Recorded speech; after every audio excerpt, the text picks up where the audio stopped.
भगवान ने पार ब्रह्म परमात्मा नारायण ने कह दिया, मेरे गोविंद एक वर्ष में 6 ऋतुएं हैं। कै ऋतुएं हैं?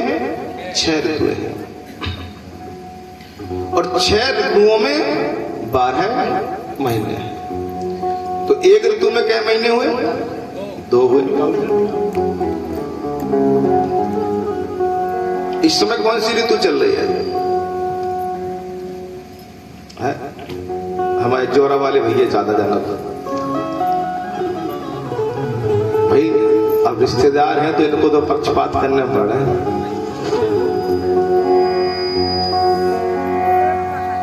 भाई बताया जाता है, दादा कथा सुनते रहते हैं, दादा हमारे बता रहे थे सवेरे स्नान घर में, बोले आज समझ ने तो न हुआ था, बोले दोबारा नहाना पड़ा।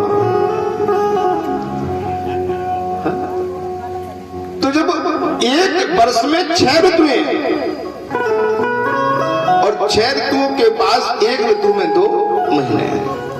तो इस समय कौन सी ऋतु चल रही है बताएं? अच्छा आप लोग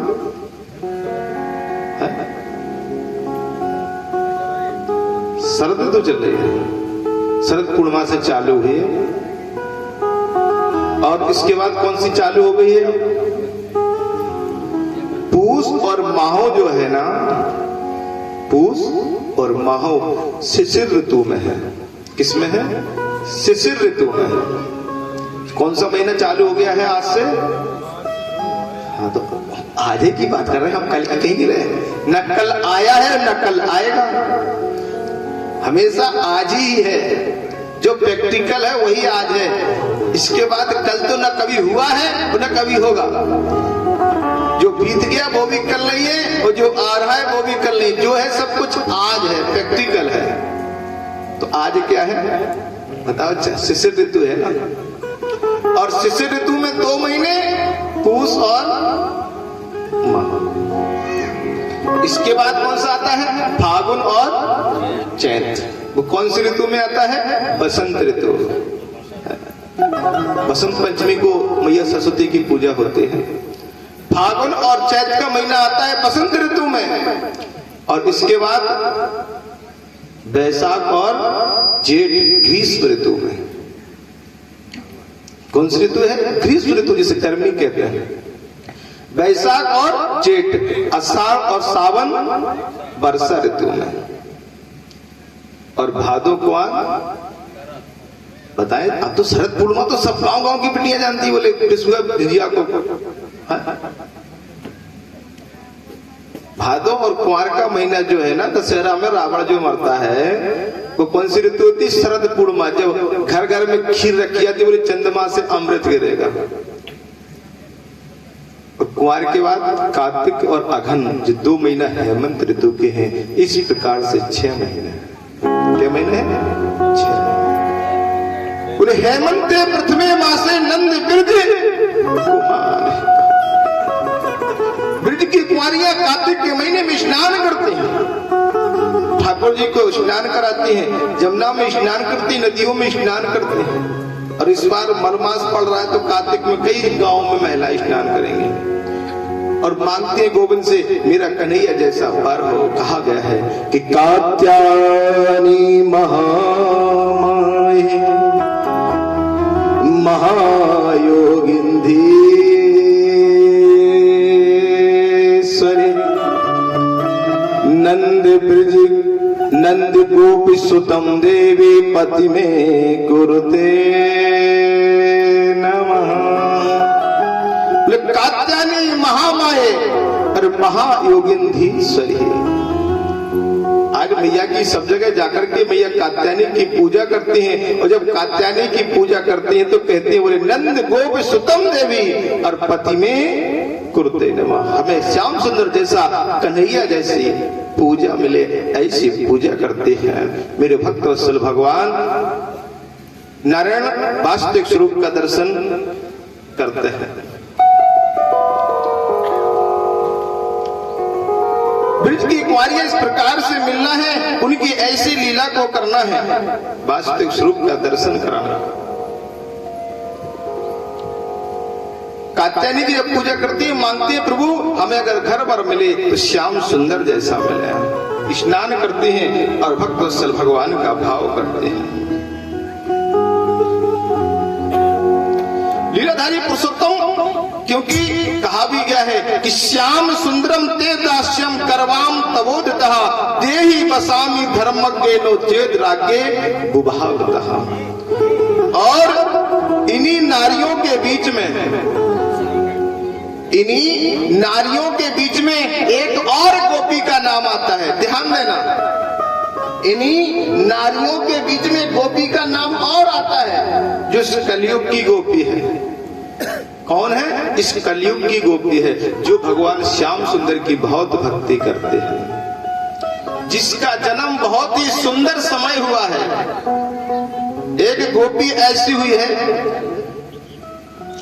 एक ऐसी गोपी हुई है जैसे लोग कहते हैं बोले मीराबाई का नाम कलयुग में आया है। मीराबाई कन्हैया की भक्त हुई है, वो भी कलयुग में है, सबरी त्रेता में है।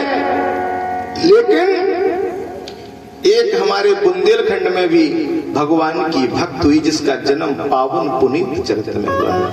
मैं क्या प्रसाद भैया ध्यान से सुनना, क्या है? जिनका जन्म हुआ है पाप मोचनी एकादशी के दिन। कब जन्म हुआ है?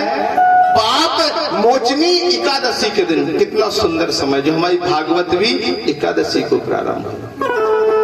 और पाप मोचनी एकादशी के दिन जन्म होने के बाद लीलाधारी भक्त वत्सल भगवान कहते हैं, वो कौन है? वो मीरा और सबरी की तरह है, जिसको हम राम पूजते हैं। बताते हैं एकादशी में संवत 1073 सन 1017 ईस्वी में माँ कर्माबाई हमारी इस धराधाम पर आई है, इस धराधाम पर आई है।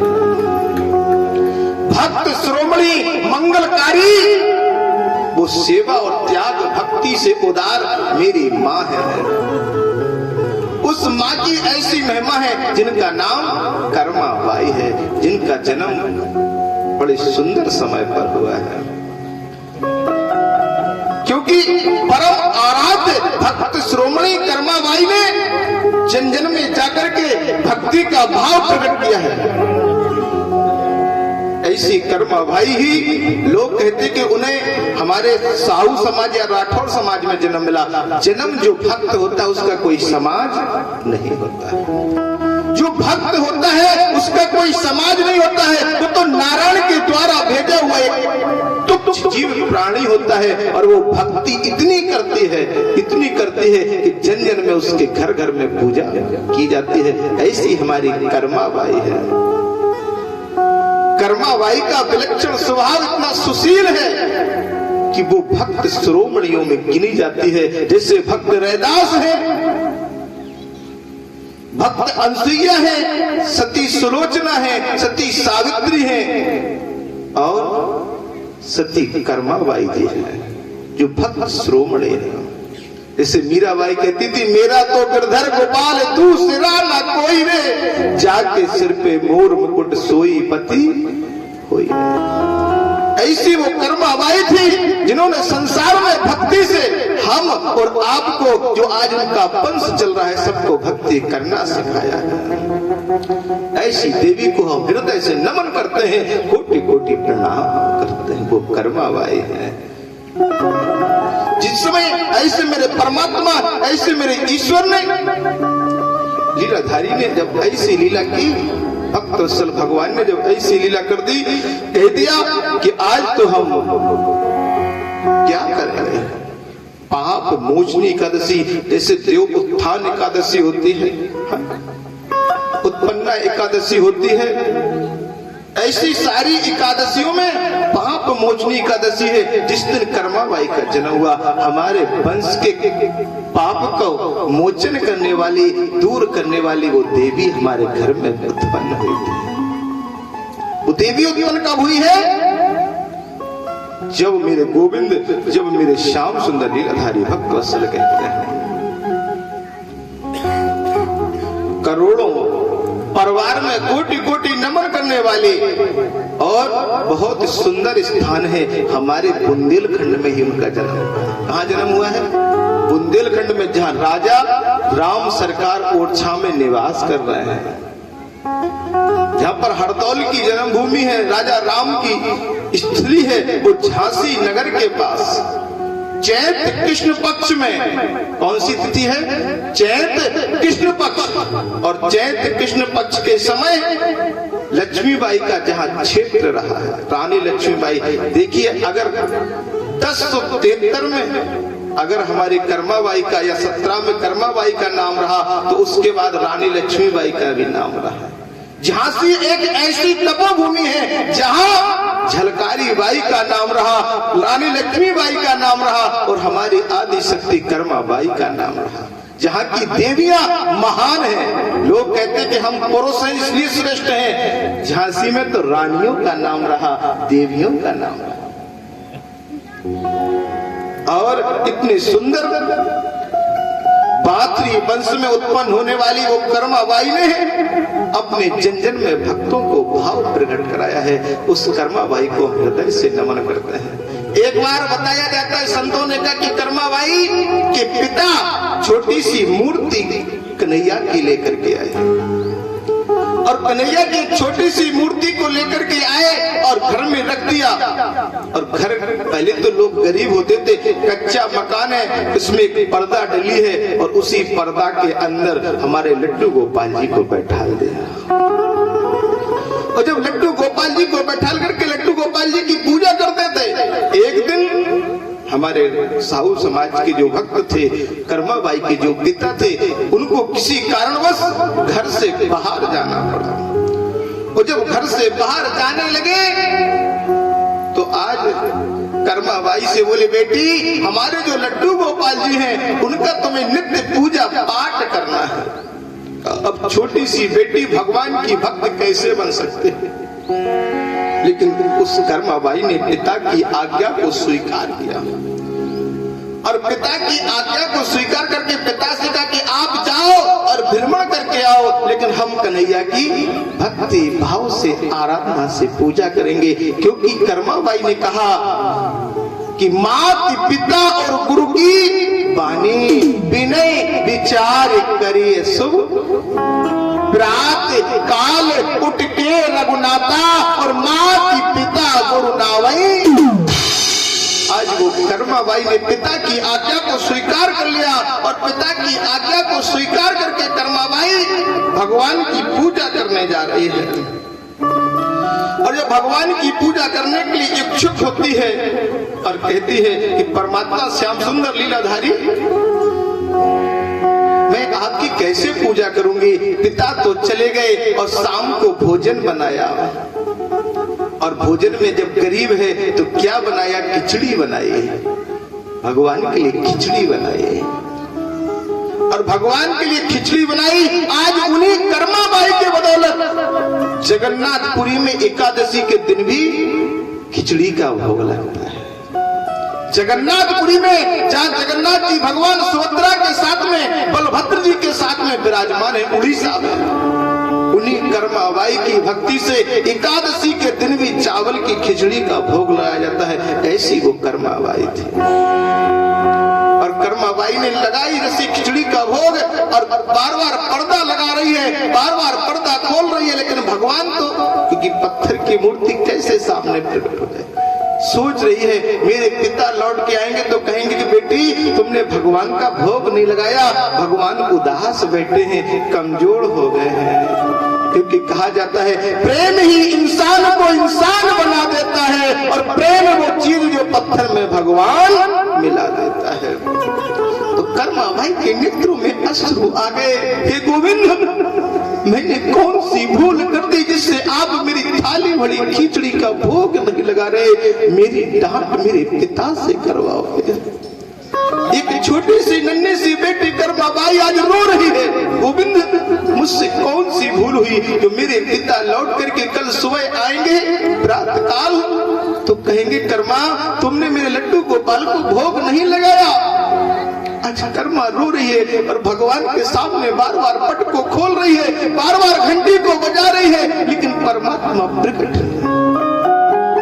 क्योंकि नारायण भाव को समझ रहा है, भाव को भाव अलग आलस हूं और नाम जपत मंगल। कर्माबाई कह रही मैं नन्ही सी बालिका हूं, आपको मेरी खिचड़ी अच्छी नहीं लग रही, आज खिचड़ी का भोग लगा दो कन्हैया, लेकिन कल हम तुम्हें रबड़ी खिलाएंगे, कल तुम्हें हम रबड़ी खिलाएंगे। रो रही वो कर्माबाई कह रही है कि थाली भर के लाई खिचड़ो और ऊपर घी की बात की, जीवो प्यारा श्याम घड़े जिमा में बेटी बात की, थाल भर के लाई बोलिए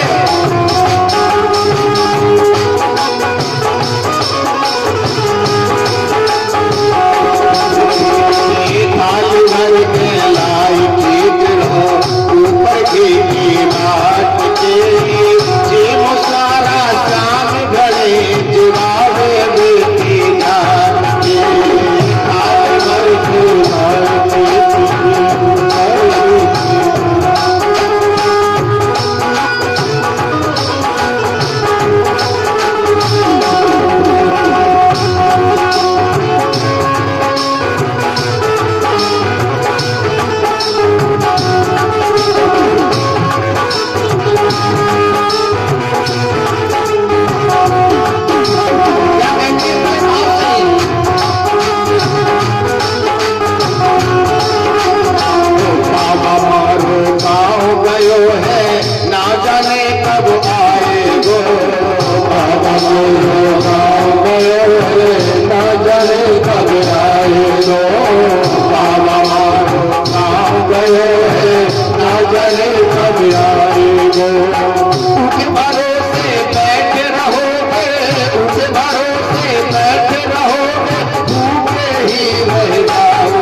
आज जिमा हूँ तने खींचड़ो, आज जिमा हूँ तने खींचड़ो, काल रवड़ी की बात की, काल का आज तुम्हें खिला दे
कराते हैं, मेरे पिता अगर भोजन कराते हैं और आप रोज भोजन कर लेते हो, लेकिन आज कर्माबाई ने आपको खिचड़ी जमाई और आप खिचड़ी का भोग नहीं लगा रहे हो, खिचड़ी का भोग नहीं लगा रहे। प्रभु मुझसे क्या नाराज हो गए हो?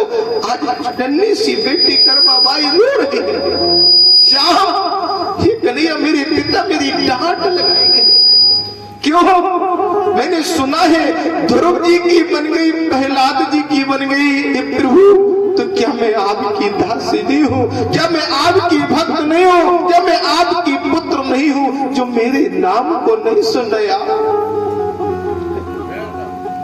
आपने कागा को भी हंस बना दिया, आपने कागा को भी हंस बना दिया और मीरा को भी भक्त बना दिया। तो क्या कर्मा को भक्त नहीं बनाओगे?